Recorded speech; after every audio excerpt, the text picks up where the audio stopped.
आई जगदंबेच्या शारदीय नवरात्र उत्सवानिमित्त मी आपले सहर्ष स्वागत करतो। नमस्कार मित्रांनो, आपण आज आलेलो आहोत कोल्हापूरला आलोय ते आई जगदंबेच्या दर्शनासाठी। म्हणजेच की आपली अंबाबाई 3.5 शक्तिपीठांपैकी असलेली एक आपली करवरे निवासिनी माता अंबाबाई।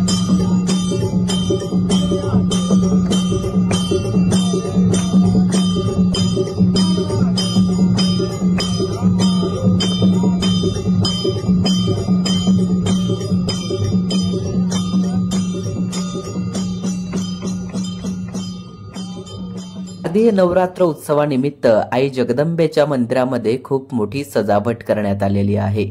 या ठिकाणी आईचे मोठे मंडप बांधण्यात आलेले आहेत आणि देवीच्या या गाभाऱ्यातील एक सुंदरता अशी प्रदान केलेली आहे।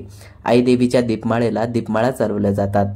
याच्यातूनच रात्रीचा प्रकाश हा प्रखर दिसतो। अंबाबाईचं मंदिर हे रात्रीत सोन्याहून पिवळं दिसायला लागतं। या ठिकाणी म्हणलं तर दीपमाळेचा उजेड हा खूपच असतो।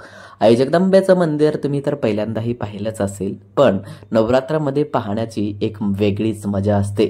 आज मंदिराचा संपूर्ण परिसर हा आकाशात दिसणाऱ्या इंद्रधनुष्याप्रमाणे रंगमय झालेला आहे। असं भाविकांची गर्दी या ठिकाणी प्रचंड असते आणि त्यामध्येही आज आई जगदंबेचं स्वरूप हे कमलनयनी आहे। म्हणजेच की दोन्ही हातामध्ये 2 कमळ आहेत आणि ते सौंदर्य स्वरूप हे श्री भगवान विष्णूंना समर्पण करण्यात आलेले आहे। मंदिराचे मुख्य प्रवेशद्वार आणि या ठिकाणी यात्रा पण खूप मोठी भरली जाते।